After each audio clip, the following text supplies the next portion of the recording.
आज 1 फरवरी 2026 रविवार है और हमारे पास जो ज्योतिषीय स्रोत हैं उनके हिसाब से आज आसमान में एक बहुत ही गजब का संयोग बना है।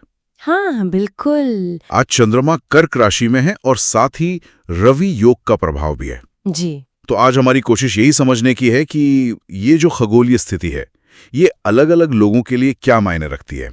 ये संयोग वाकई में बहुत दिलचस्प है। देखिए, रवि योग को ज्योतिष में आप एक तरह का कॉस्मिक बूस्टर जैसा समझ सकते हैं। Cosmic booster? हाँ, ये तब बनता है जब सूर्य और चंद्रमा के नक्षत्रों में एक खास गणितीय दूरी होती है जो सूर्य से जुड़ी हर चीज को, जैसे आत्मविश्वास, सेहत, इन सबको कई गुना बढ़ा देती है। अच्छा। और ऊपर से चंद्रमा का अपनी ही राशि मतलब कर्क में होना, तो आप समझिए कि इमोशनल क्लैरिटी और क्रिएटिविटी भी अपने चरम पर है। यानी एक तरफ सूर्य की बाहरी दुनिया को प्रभावित करने वाली ऊर्जा और दूसरी तरफ जी चंद्रमा की आंतरिक शक्ति।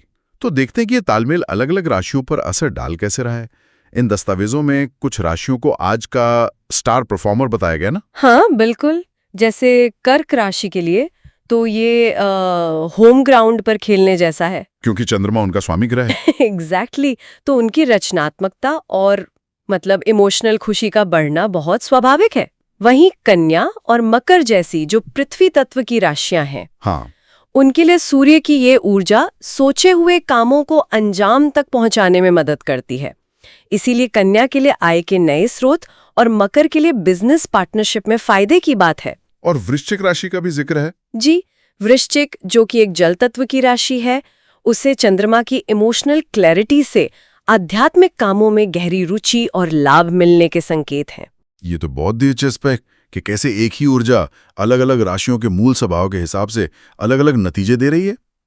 लेकिन क्या इसका मतलब ये भी है कि यही तीव्र ऊर्जा कुछ लोगों के लिए थोड़ी भारी पड़ सकती है? हाँ, और यही तो ज्योतिष का सबसे रोचक पहलू है। इन स्रोतों में कुछ चेतावनियां भी दी गई हैं। अच्छा। जैसे सिंह राशि जिसका स्वामी खुद सूर्य है, उनके लिए ये अतिरिक्त ऊर्जा कभी-कभी अहंकार या क्या कहते हैं फिजूल खर्ची को बढ़ा सकती है। ओके। इसीलिए उन्हें गुप्त शत्रुओं और खर्चों पर लगाम लगाने की सलाह दी गई है। और धनु राशि के लिए?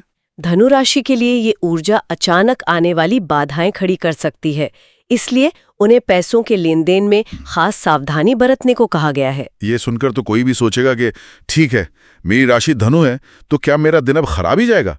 क्या इन विश्लेषणों में इसका कोई तोड़ बताया गया है?